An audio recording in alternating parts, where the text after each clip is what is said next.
Here's another FAFO story.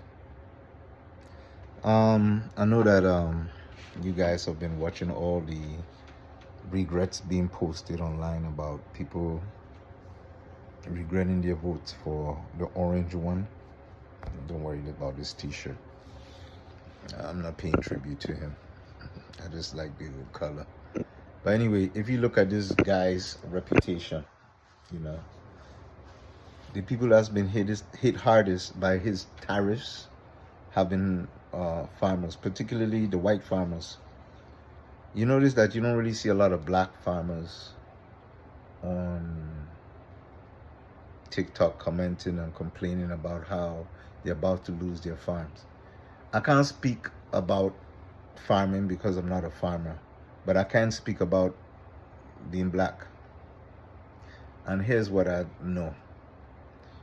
Over the history of this country, black people have learned how to be resilient and survive with very little. You know, I think about soul food, for example.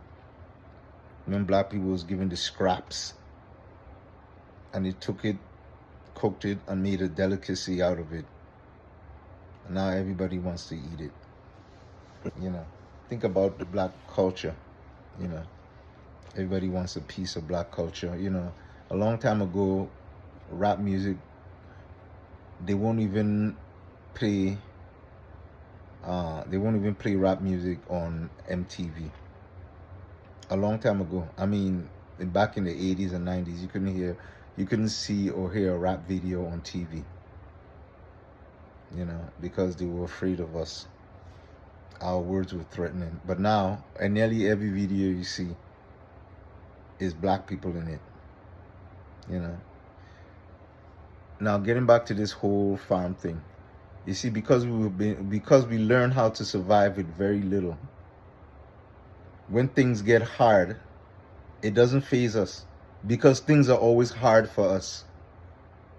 You know, navigating these streets in America is hard for us being black.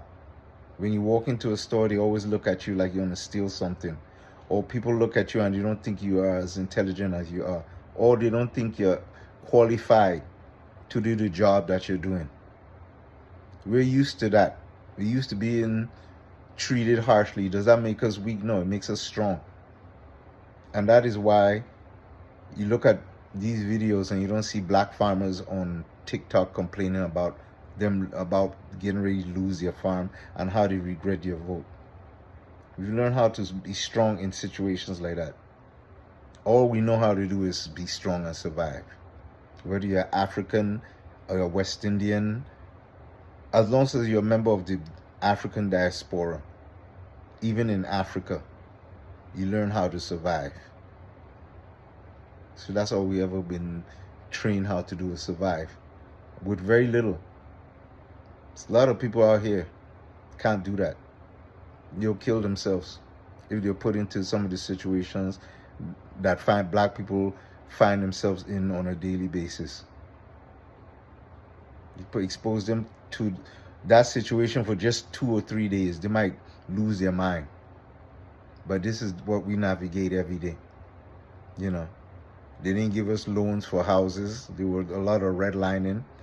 You know, that affected generational wealth. And even still till today, you have cops shooting black people for no reason. But we still survive and we learn how to thrive in situations like that. So yeah, you won't really see any black farmers on TikTok complaining about them losing their farms because we know how to survive. You know, no race, nobody. I mean, when you look around the world, most races really don't like black people. Let's be honest. You know, they don't really like us, whether it's because they don't know us or they don't understand us or they've been told things about us that are untrue. Who knows? But we've always had to strive and work hard to achieve half as much as our counterparts. You know, we work twice as much, get less than half. You know, that's what we learn how to do.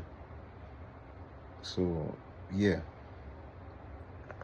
Hope that helps shed the light on some of your questions.